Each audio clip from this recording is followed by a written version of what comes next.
โอเคမင်္ဂလာပါညီမတယောက်ကမိထားတယ်ပေါ့နော်ရှာမီ7ဖုန်းမှာဗီဒီယိုကောခေါ်ရင်နောက်ခံဖလက်မီကိုဘယ်လိုမျိုးထည့်ရမှာလဲလို့သူမိထားတယ်ပေါ့နော်အဲ့ဒါလေးကိုကျွန်တော်ပြောပြပေးလိုက်မယ်နော်သူကဖုန်းတိုင်းလုံးလို့ရတာဖြစ်တယ်ခင်ဗျ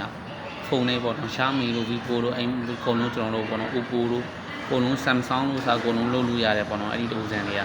အဲ့ဒါဘယ်လိုလုပ်ရမှာလဲလို့ကျွန်တော်ခုပြောပြပေးမယ်ဟိုဒီ flat မီဖွင့်တဲ့နေကိုပြပြပေးမယ်ပေါ့နော် flat မီဖွင့်တဲ့နေကဘယ်လိုဖွင့်ရမှာလဲဆိုတော့မိတ်ဆွေတို့မှာဒီဖုန်းလေးရှိတယ်မလား contact ပေါ့နော်ဖုန်းတိုင်းမှာဖွင့်လို့ရတယ်နော် Vivo လို့ဘာလို့အကုန်လုံးဖုန်းတိုင်းမှာဖွင့်လို့ရဒီဟာလေးကိုတစ်ချက်လေးပေါ့နော်နှိပ်လိုက်နှိပ်ပြီးပြီဆိုရင်ပေါ့နော်ဒီမှာ setting လေးကိုတစ်ချက်နှိပ်ရမှာဖြစ်တယ်ဒီလားအဲ့ဒီ setting လေးကိုတစ်ချက်နှိပ်လိုက်နှိပ်ပြီးပြီဆိုရင်ဒီမှာ flat auto ပေါ့နော် flat ပေါ့နော် notification ကိုရေးထားတွေ့လားအဲ့ဒီနေရာလေးလေ